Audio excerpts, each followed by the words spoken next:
الحمدللہ رب العالمین والصلاة والسلام علی سید المرسلین اما بعد فاعوذ باللہ من الشیطان الرجیم بسم اللہ الرحمن الرحیم۔ ناظرین سامعین، آج کا ہمارا موضوع روزہ کی فضیلت کے حوالے سے ہے۔ قرآن و حدیث میں روزہ رکھنے کے بے شمار فضائل اور برکات وارد ہوئے ہیں۔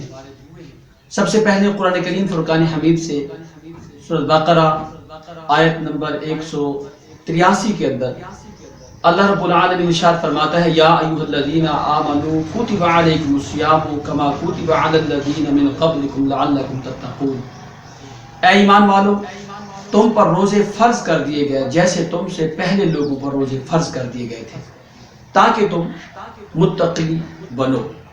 تو اس آیت مبارکہ میں اللہ تبارک و تعالی نے جو روزے کا فائدہ بیان فرمایا ہے وہ یہ ہے کہ روزہ رکھنے سے مسلمان کو تقوی اور پرہیزگاری نصیب ہوتی ہے۔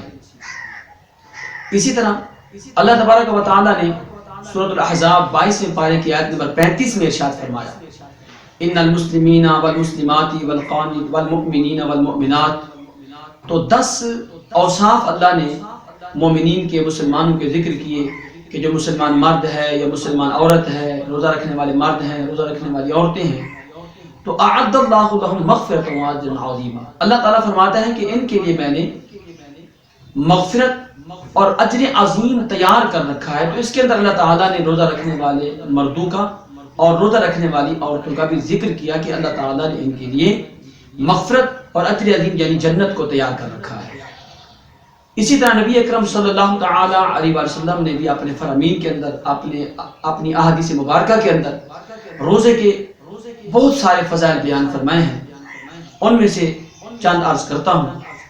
سیدنا ابو ہریرہ رضی اللہ تعالی عنہ روایت فرماتے ہیں کہ نبی کریم صلی اللہ تعالی علیہ وسلم نے ارشاد فرمایا، من صام رمضان ایمانا و احتسابا غفر له ما تقدم من ذنبه، کہ جو شخص ایمان اور ثواب کا طالب ہو کر، ایمان کی حالت میں اور ثواب کا طالب ہو کر رمضان کا روزہ رکھتا ہے تو اللہ تعالیٰ اس کی زندگی کے ماقبل تمام گناہوں کی مغفرت فرما دیتا ہے۔ گویا یہ جو روزہ ہے رمضان کا، یہ تمام گناہوں کا کفارہ بن جاتا ہے۔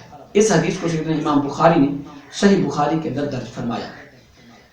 اسی طرح ایک اور فرمان نبی کریم صلی اللہ تعالی علیہ وسلم سے سیدنا سہل بن سعد نے روایت کیا کہ نبی کریم صلی اللہ علیہ وسلم ارشاد فرماتے ہیں کہ جنت کے اندر ایک دروازہ ہے، ان فی الجنت بابا یقال له الریان، جسے ریان کہا جاتا ہے، لا يدخل الا الصائمون، جس کے اندر صرف اور صرف روزہ دار ہی داخل ہوں گے، کسی اور کو داخلے کی اجازت نہ ہوگی۔ تو یہ بہت بڑی روزے دار کی اور روزے کی فضیلت ہے کہ اللہ تعالیٰ نے ایک ایسا ریزرو ایریا جنت کا وہ مخصوص کر رکھا ہے صرف اور صرف روزہ داروں کے لیے۔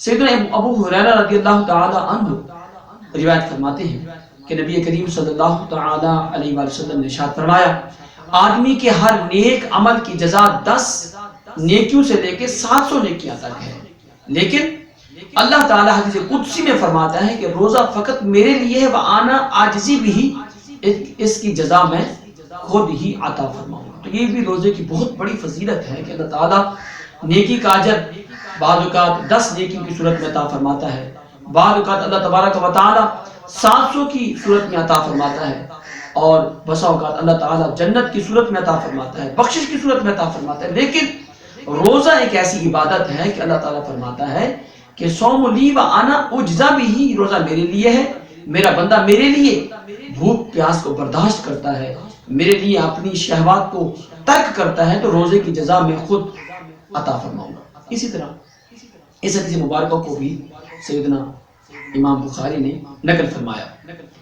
اسی طرح سیدنا امام بخاری نے ابو ہریرہ رضی اللہ تعالی عنہ سے ایک اور حدیث مبارکہ نقل کی ہے کہ نبی کریم صلی اللہ تعالی علیہ وسلم فرماتے ہیں، للصائم فرحتان، فرحۃ عند الافطار و فرحۃ عند لقاء الرحمن۔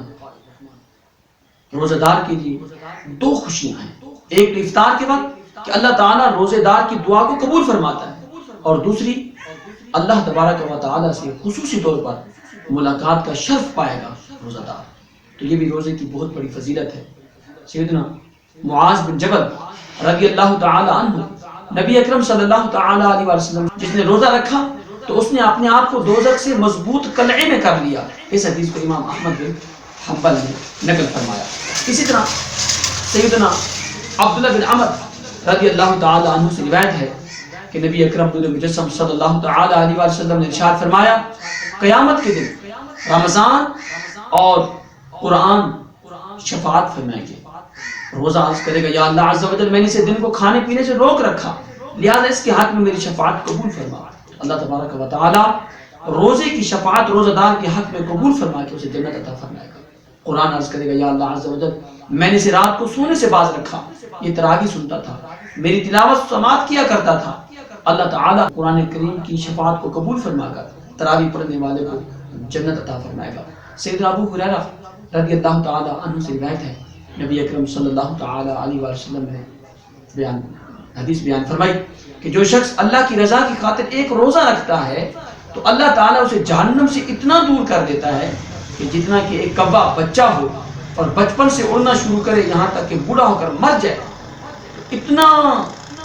جتنا فاصلہ ایک کوا اپنی پوری زندگی کے اندر طے کرتا ہے، اللہ تعالیٰ اس کوے کی طے کردہ مسافت کے برابر اللہ تعالیٰ روزہ دار کو جہنم سے دور کرتا ہے. یعنی اس حدیث کے اندر مبالغہ کیا گیا کہ اللہ تعالیٰ جہنم سے روزہ دار کو دور فرماتا ہے.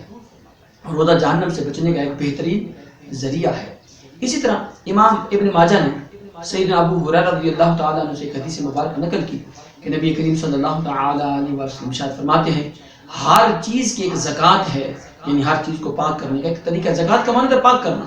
تو جسم کی جو زکوٰۃ ہے، جسم کی جو پاکیزگی ہے، روح کی جو پاکیزگی ہے، یہ روزہ ہے. آپ نے سماعت فرمایا کہ کتنے فضائل ہیں روزے کے، کہ کہیں کہا جا رہا ہے کہ اس سے جسم کو پاکیزگی ملتی ہے، کہیں کہا جا رہا ہے کہ دعا قبول ہوتی ہے، کہیں کہا جا رہا ہے کہ اللہ رب العالمین کی ملاقات نصیب ہوتی ہے، کہیں کہا جا رہا ہے کہ روزہ دار خود اللہ کو پا لیتا ہے، کہیں کہا جا رہا ہے کہ جنت کا وہ ریزرو حصہ صرف روزہ دار کو ہی حاصل ہوگا، اور کہیں کہا جا رہا ہے کہ روزہ جو ایک رکھتا ہے، ایک روزہ رکھنے والے کے تمام گناہوں کو اللہ تعالیٰ معاف کر دیتا ہے. تو اتنے سارے فضائل ہیں روزہ کے کہ اور کہیں قرآن کریم میں کہا جا رہا ہے کہ اللہ تعالیٰ نے اس کے لیے مغفرت تیار کی ہے، اس کے لیے اجر عظیم تیار کی ہے، وہ متقی ہے جو روزہ رکھتا ہے. تو روزے کے حوالے سے ہمیں کبھی بھی جو ہے وہ شیطانی وسوسوں میں نہیں آنا چاہیے، بلکہ دنیا کے اندر جتنا زیادہ روزے کے اندر تکلیف ہوگی اتنا زیادہ آخرت کی تکلیف کم ہو جائیں گی. سیدنا ابو موسیٰ اشعری رضی اللہ تعالی عنہ نے ایک مرتبہ نبی کریم صلی اللہ علیہ وسلم کی بارگاہ میں عرض کی یا رسول اللہ مجھے کوئی ایسا عمل بتائیے کہ میں قیامت کی گرمی سے بچ سکوں. فرمایا کہ اے ابو موسیٰ اشعری اگر تم قیامت کی گرمی سے، دھوپ سے، تمازت سے، حرارت سے بچنا چاہتے ہو تو اپنے اوپر روزے کو لازم کر لو. کہ جو دنیا کے اندر گرمی کے عالم میں اور بھوک پیاس کو برداشت کرتے ہوئے شدید گرمی کے موسم میں روزہ رکھتا ہے تو اللہ تعالیٰ اسے قیامت کی گرمی سے بچا لیتا ہے. اسی طرح ایک اور حدیث مبارکہ ہے، سیدنا ابو امامہ نے اس حدیث مبارکہ کو بیان کیا اور امام نسائی نے اپنے سنن نسائی کے اندر اس حدیث کو درج کیا کہ سیدنا ابو امامہ رضی اللہ تعالی عنہ فرماتے ہیں میں نے نبی کریم علیہ السلام کی بارگاہ میں عرض کیا یا رسول اللہ مجھے کوئی ایسا عمل بتائیے کہ جو میں کروں اور میں جنت میں داخل ہو جاؤں. فرمایا روزے کو اپنے اوپر لازم کر لو کہ اس کے برابر کوئی عمل نہیں. آپ عرض کرتے ہیں میں نے دوبارہ عرض کیا یا رسول اللہ مجھے کوئی اور عمل بتائیے جو میں کروں اور میرے لیے دنیا آخرت کا معاملہ آسان ہو جائے. فرمایا روزے کو اپنے اوپر لازم کر لو کہ اس کے برابر کوئی عمل نہیں. آپ فرماتے ہیں میں نے تیسری مرتبہ عرض کی یا رسول اللہ مجھے کوئی عمل بتائیے جو میرے لیے جنت کو آسان کر دے، جہنم سے مجھے دور کر دے. فرمایا روزے کو اپنے اوپر عمل کر لو کہ اس کے برابر کوئی عمل نہیں ہے. تو روزہ یہ بہت بڑی عبادت ہے اور سب اس کے اندر جو بیان کیا گیا کہ اللہ تعالیٰ کا دیدار نصیب ہوتا ہے، اس کے اندر ایک وجہ یہ بھی ہے کہ روزہ دار جو ہے وہ جب تک روزہ دار بتاتا نہیں ہے کہ میرا روزہ ہے تو سامنے والے کو پتہ نہیں چلتا. تو یہ ایک روحانی اور باطنی عبادت ہے، اور باطنی عبادت کو، مخفی عبادت کو، روحانی عبادت کو جو اللہ کی رضا کے لیے کی جائے اللہ تعالیٰ سے بہت زیادہ پسند فرماتا ہے. تو رب کریم کی بارگاہ میں دعا ہے کہ اللہ تعالیٰ تمام مسلمانوں کو رمضان المبارک کے تمام روزے رکھنے کی توفیق عطا فرمائے. کہیں ایسا نہ ہو کہ کوئی روزہ ہمارا چھوٹ جائے، کیونکہ حدیث میں یہ بھی بیان کیا گیا کہ جس شخص کا ایک روزہ بلا عذر اور بلا مرض و سفر کے جس نے جان بوجھ کے ایک روزہ چھوڑا اگر وہ ساری زندگی بھی روزے رکھے تو پھر اس کا کفارہ ادا نہیں ہو سکتا. تو رمضان المبارک کا روزہ اللہ تعالیٰ ہمیں رکھنے کی اور اس کے ترک سے بچنے کی توفیق عطا فرمائے. آمین بجاہ النبی الامین وما علینا الا البلاغ.